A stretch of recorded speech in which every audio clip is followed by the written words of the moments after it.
गिबियावनो नोंथांमोन साफ्रोमखौ आंनि खुलुमनाय जासिग्रोबाय मानोना दिनैनि बे मार्टियार्स खेलानि मार्टियार्स ट्रफि खेलनि जोबथा खेलनि हाबाफारियाव बाहागो लाफैनाय जागायजेननाय खेलनि बे हाबाफारियाव बाहागो लाफैनाय जोंहा नोंथांमोननि बे समस्तिनि बारग' MLA बिथां लोगोसे UPPनि बिबानगिरि नोंथांमोन दुलाराय बर' फरायसा आफादनि जिल्ला कमिटिनि बिबानगिरि नोंथांमोन लोगोसे आन्चलिक कमिटिनि बिबानगिरि नोंथांमोन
बोसोरफोरनिफ्राय सोलिबोबाय थानाय बायदि एबारबो मुंख्लं फुटबल ट्रफि जागायजेननाय जादों बेवहाय गावसोर मोननाय मथे गासै 8 फुटबल टीमा बाहागो लाफैदों दिनै बेनि खेलनि जागायजेनबाय बे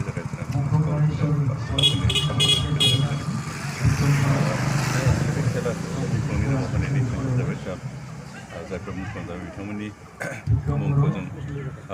जुगुमिया खालामनाय लोगोसे जोंनि उन जोलैफोरनो बिथांमोनखौ सिनायथि होनाय लोगोसे जोंनि बर'नि जि नांनाय बिनि जारिमिनखौ जों फोथांना लाखिनाय बेजों लोगोसे बे ओनसोलनि दावगाफुनाय सेंग्रा सिख्लाफोरखौ फुटबल आरो अन्यान्य खेलानि बागै बिथांमोनखौ थुलुंगा होनाय आरो जाहाथे बिथांमोना सम सम बे प्रति बोसोर जाबाय थानाय खेलाखौ नायनानै फुटबलनि जिथु माबा टेलेन्ट बेखौ सोलोंनो हानायनि गेजेरजों गावखौ जाहाथे नेसनेल लेभेल बा इन्टारनेसनेल लेभेलनि प्लेयार्सखौ गायखांनो नाजानाय बेबायदि थांखि लानाय खेलाखौ होनाय जादों बेखौ साबायखर होदों दुलाराय बर' फरायसा आफाद खैराबारि ओनसोल कमिटि लोगोसे खैराबारि रिजनेल स्पर्ट्स एस'सियेसननि दैदेनगिरिफ्रा बेखौ प्रत्येक बोसोर खस्थ' खालामनानैबो दैदेनबाय थादों बिनि गेजेरजों बर'नि गेजेराव मोनसे गेलेनायनि परिबेस लाखिदों जों बिटिआर सरकारनिफ्राय रिकगनाइज जिफोर रेजिस्टार्ड माबा बिदि खेला बिथांमोननो थांनाय बोसोरफोर जों 5 लाख करि होनाय जादों एबार खिन्थु बेखौ खमायनानै 3 लाख करि होनायनि डिसिसन लादों 3 लाख करि एबार सिगांनि 5 लाख होनो बे जिथु 2 लाख आग्लायनाय बिजा आरो गोदान खेल होफिननो हागोन होबावनो हागोन बेबायदि थांखि लादों बेखौ थांखि लानाय जादों जोंहा लिमिटेड रिसर्स बेस्ड स्पर्ट्स डिपार्टमेन्टआव बाजेटआ खम बेनिखायनो जों गोसो खालामबाबो जोंनि खेलानि बिथिङाव जोंनि स्पर्ट्स पार्सनफोरखौ बारा हेफाजाब होनो हायाखै जों जेसेबां हायो नाजालांगोन आरो बेबायदि प्रत्येक जायगाफ्रावनो दुलाराय बर' फरायसाफोरनि आनजाद कमिटिफोरा खुंनाय बे खेलानि गेजेरजों जोंनि गेजेराव फुटबलखौ मोनसे पपुलार खालामनायनि हाबाफारि सोलिगासिनो बे आसा खालामदों बेनि गेजेरजोंनो जोंनि उन जोलैया साफा साफा आखा फाखा फुटबल प्लेयारफोरखौ होनो हागोन उदालगुरियाव जिहेतु गोजौ थाखोनि मोनसे स्टेडियाम जागोन नालाय दिनैसिम जिहेतु माने बेयो एसे मा जाना दङ एसे उदालगुरियाव इटिमेटे बानायनाय जिथु स्टेडियाम बेथ' एसे गोजौ थाखोनि जिथु जोंहा बेयाव जिथु ग्रास बानायदों ग्रास जिथु गायबाय बे ग्रास जायगायावनो मोजां नङा बेनिखायनो जों बेखौ दा स्पर्ट्स एस'सियेसना नाजावना लाथ'वाखै बेखौ रिपेयार खालामफिननांगोन जों आसा खालामदों बेखौ जायहा दायथ' लादों कन्ट्राक्टर कनस्ट्राक्सन बिथांखौ रिकुवेस्ट खालामबाय थादों जे ग्रासखौ सोलायनो हागोन बेनि अनगायैबो जोंहा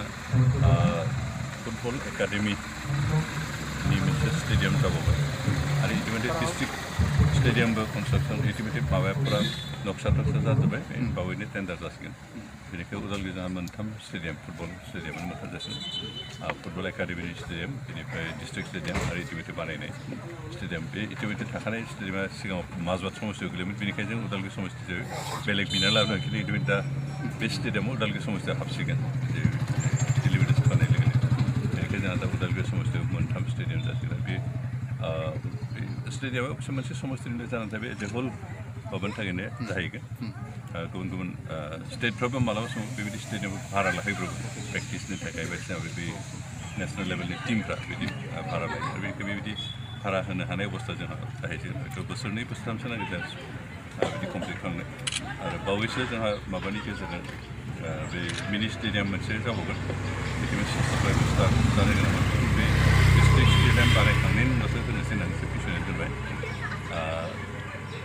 बेनिफ्राय बर्डार एरिया डेभेलपमेन्ट प्रजेक्ट बे फान्डनिफ्राय इटिमेटे एकदम भुटान बर्डार खाथियाव 15 बिटनि जायगायाव मिनि स्टेडियाम बानायनाय जागोन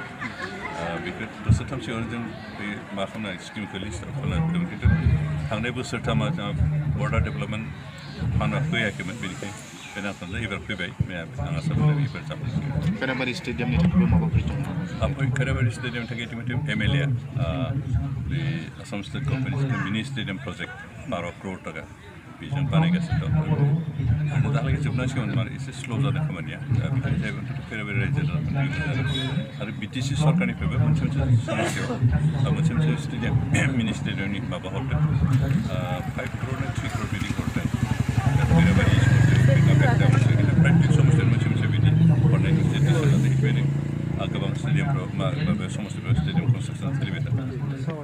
आंनि भैरबकुन्द समस्या खिन्थु दासिमहालागै जायाखै बे हरगोन आं बेनिखायनो जिहेतु जोंहा स्टेडियाम नेसनेल लेभेलनि स्टेडियाम गंथाम जाखासिगोन बेनिखायनो गामि एरियायावबो मोनसे मोननै नांगौ इटिमेटे